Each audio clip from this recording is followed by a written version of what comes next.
The motorcycle culture is strong in Sturgis, and one of the best groups that you can run into out here are the Hamsters, and I'm on a little ride with them today, heading into downtown Sturgis from Spearfish, which is where we're at right now. One of the coolest things about the Hamsters is the bikes these guys show up on. It's a riding group, I think is safe to say. I'm not an expert on their organization, but I can tell you this. They do a lot of charity. I've been at a ton of events where these guys are doing wonderful charitable things for the community, and they all ride really sick bikes. Like, look at this FXRT right here. That's Paul Yaffe sitting on it, and you know, the color's beautiful.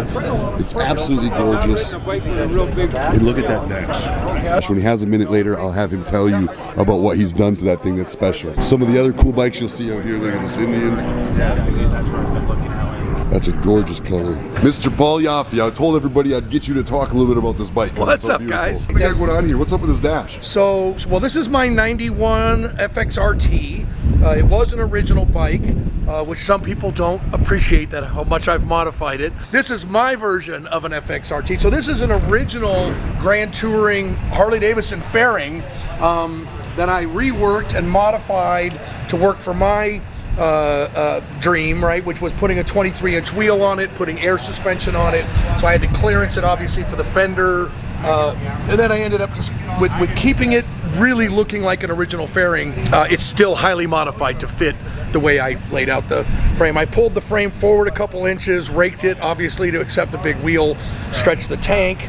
But a lot of the things on it are still original. The frame is still original. The entire drivetrain is original, of course customized and modified. The bags are still original, swing arm and so on. So I really wanted it to be an FXRT, but I wanted it to be like a Yaffe version of an FXRT. Man. So I've worked on it. It took me about 6 years to build it, off and on, obviously. So tell everybody about that. Okay, so this is my phone docking. So what this is when I arm it, this is a kinetic magnetic charger. What it means is that the phone magnets to it, it magnets in and mounts it there, but then it kinetically charges the phone.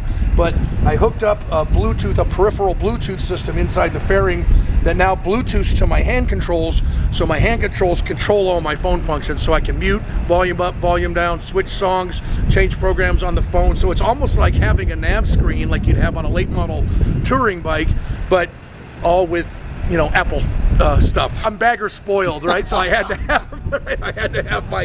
have my nav and my music and all Bluetooth into my helmet. Hell yeah. So when I'm on the road, you know, doing long distance, I can listen to music, I can get a phone call, I can, you know, all that kind of stuff. So it just snaps in. That is awesome. Like that, and that's where it rolls. So cool, man. Yep. I dig it. Someday I'm going to have myself a Paul Yaffe motorcycle. One day. Everyone should. I know that's right. That's right. Now you can always tell a hamster by the signature yellow shirt you see him riding down the road with. Looks like we got a police escort. And of course we'll put all the hamsters up front and the rest of us, we get to ride in the back.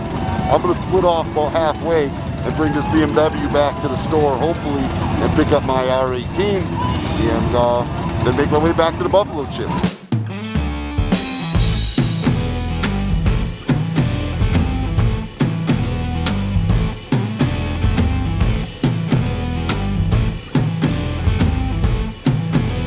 At the dealership, dropping off my demo that I took. Actually, I took that demo to the drag strip yesterday while I had it. I figured, heck, you got a demo? You might as well take it to the strip and run it. That K1600B is supposed to be a super fast bike with like a power shifter and everything. I ran it quite a few runs down the drag strip and it did really good.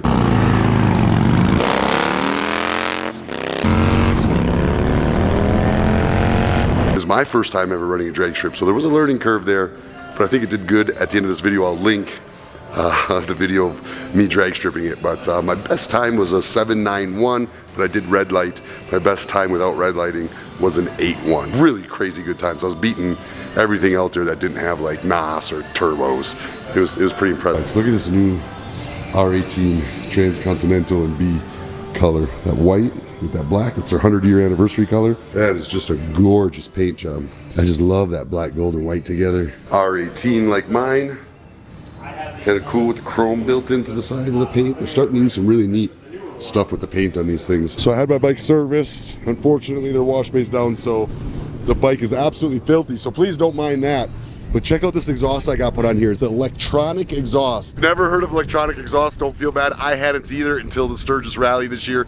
And that's what I love about going to these rallies. You find new things and innovative things every year.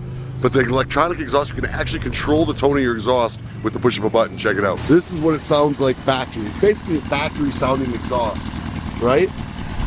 I push this little button right here.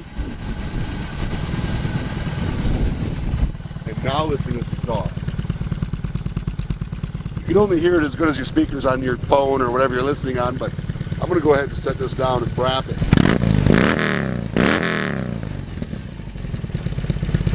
Pretty impressive how a push of a button can completely change the tone of your exhaust.